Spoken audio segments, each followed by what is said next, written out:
आज हम पढ़ेंगे प्रेजेंट पार्टिसिपल। इससे पहले वाली वीडियो में जो मैंने 12th क्लास के लिए बनाई थी, उसमें मैंने बताया था कि सिंथेसिस मीन्स होता क्या है और सिंथेसिस किन किन रूल्स को, फार्मूलाज को यूज़ करके हम बना सकते हैं। उसका फर्स्ट फार्मूला है पार्टिसिपल। पार्टिसिपल का जो फर्स्ट पार्टिसिपल है दैट्स कॉल्ड प्रेजेंट पार्टिसिपल। और प्रेजेंट पार्टिसिपल का जो फॉर्मेशन है वो ये है, present participle is made from verb. Present participle always made from verb होता है, यानी वर्ब से ही बनता है, लेकिन वो वर्ब का वर्क ना करके वो एडजेक्टिव और एडवर्ब का वर्क करती है। किसका? एडजेक्टिव यानी विशेषता या विशेषण का कार्य करती है। इसके दो फार्मूलाज हैं, जो फॉर्म्स हैं। वर्ब की फर्स्ट फॉर्म में आईएनजी लगाते हैं और बीइंग प्लस जो is am are was were होता है उसकी जगह पे हम बीइंग लगाते हैं और उसके साथ एडजेक्टिव या नाउन आता है। अब हम पहचाने कैसे कि हमारा प्रेजेंट पार्टिसिपल यूज़ हो रहा है? तो जब हम सेंटेंस में जो यूज़ होने वाली वर्ब है, जब उसकी हिंदी करते हैं, उसको जब हिंदी में ट्रांसलेट करते हैं, तो उसके जो लास्ट में जो वर्ड आता है, यानी अंत में जो शब्द आते हैं, वो ता हुई, ते हुए करके, जैसे कोई एक शब्द आता है तो समझ लेना चाहिए कि ये वर्ब नहीं, ये बल्कि प्रेजेंट पार्टिसिपल है। इसकी कंडीशंस भी हैं कुछ कि प्रेजेंट पार्टिसिपल आएगा कब, हमें यूज़ कब करना है।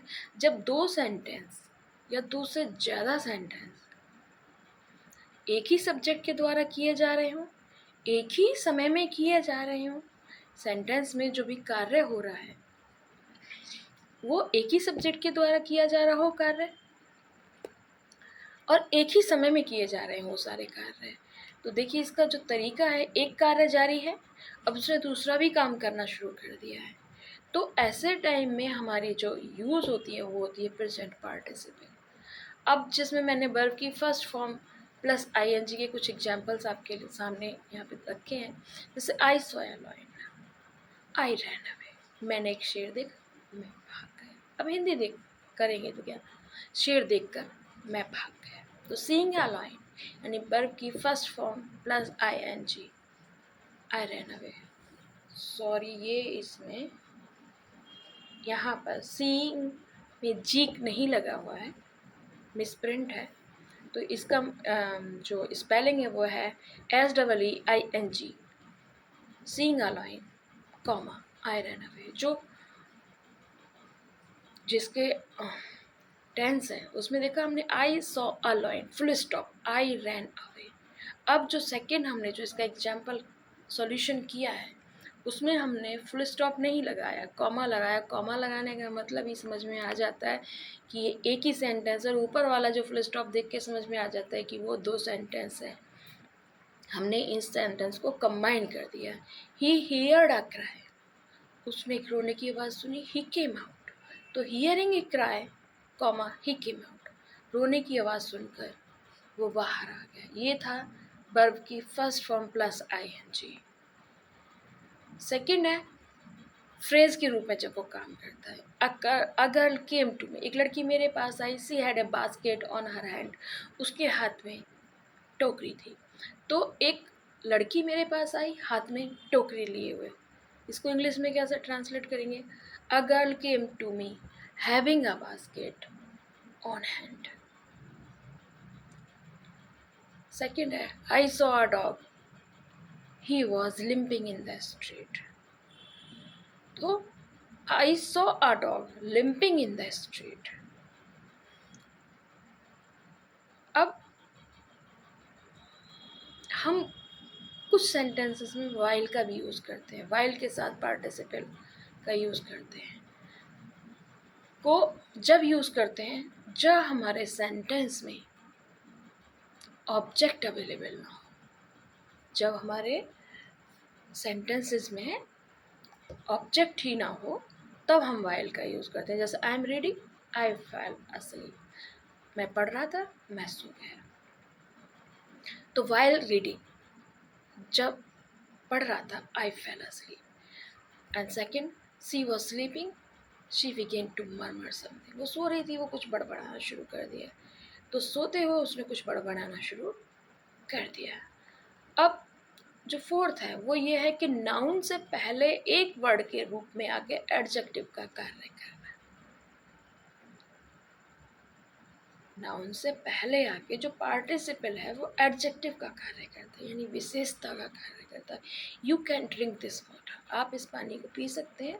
वाटर इज फ्लोइंग, बहता हुआ पानी। तो आप सबको पता है वो बहता हुआ पानी जो होता है वो एकदम प्योर होता है, स्वच्छ होता है। तो इसीलिए आप बहता हुआ पानी पी सकते हैं। You can drink this flowing water. Water is necessary to health, it must running. पानी शरीर के लिए, स्वास्थ्य के लिए आवश्यक है। इट मस्ट रनिंग, ये बहता हुआ होना चाहिए। तो रनिंग वाटर, बहता हुआ पानी स्वास्थ्य के लिए।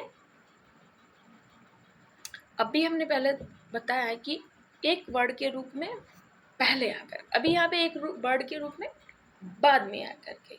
माई daughter came to me, she was sowing, मेरी बेटी मेरे पास आई और सोव कर रही थी। तो मेरी बेटी मेरे पास सोव करती हुई आई। He left the place, he was crying, उसने गाँव छोड़ दिया, वो रो रहा था। तो गाँव छोड़ते टाइम वो रो रहा था। He left the place crying. And being किन कंडीशंस में आता है, जो मैंने ऑलरेडी पहले ही सेंटेंस में बोल दिया था कि बीइंग का यूज़ हम इज, एम, आर, वॉज, वर में से कोई एक वर्ब लगा हो, उसका पार्टिसिपल बनाना हो, तो इज, एम, आर, वॉज, वर को हम हटा देते हैं और उसकी जगह पर हम बीइंग का इस्तेमाल करते हैं। लेकिन उसके साथ कोई एडजेक्टिव और नाउन का होना कंपलसरी है। कंडीशन क्या है कि उसके साथ किसी एडजेक्टिव या नाउन का होना कंपलसरी है, और ये कंडीशंस को शो करता है। जैसे my father was happy, he help my mother in the kitchen, मेरे पिताजी खुश थे, मेरे पिताजी माँ की रसोई में मदद कर रहे थे। तो बीइंग हैप्पी, खुश थे पिताजी, इसलिए मेरी माँ की मदद कर रहे थे। तो खुश होने पर पिताजी मेरी माँ की मदद कर रहे थे। I was out of shorts, I talk to no one there. तो being out of shorts, comma, I talk to no one there. अब आप देख पा रहे होंगे फुल स्टॉप की जगह क्या आ गया है, कॉमा आ गया है। तो ये जो है हमने और भी अदर कई एग्जाम्पल्स लिए हैं कि farmer saw a ghost in the जंगल, किसान ने एक भूत देखा जंगल में, वो बहुत तेज वापस भागा। तो भूत को देखकर किसान बहुत तेज वापस भागा। ठीक है, seeing a ghost in the jungle, comma, the farmer ran back fast. And second, turn to your right, सीधे हाथ पर मुड़िए, you will see the temple of lord Shiva, तो तुम्हें लॉर्ड शिवा का मंदिर दिखाई देगा। तो सीधे मुड़ करके, जब हम टर्न में ING लगा दिया हमने, तो ये बन गया पार्टिसिपल। तो turning to your right, comma, you will see the, सीधे हाथ मुड़कर तुम्हें लॉर्ड शिवा का टेम्पल दिखाई देगा। Ram is lazy, he can not work hard, तो राम आलसी था, वो कठिन परिश्रम नहीं कर सकता है। तो being lazy, Ram can not work hard, and that's it, thank you. अगर आप पढ़ेंगे तो ये आपके लिए बहुत फ़ायदेमंद साबित होगी, जिससे कि आपके पार्टिसिपल सारे क्लियर हो जाएंगे। ये प्रेजेंट था, पास्ट आएगा इसके बाद, और इसके बाद परफेक्ट आएगा।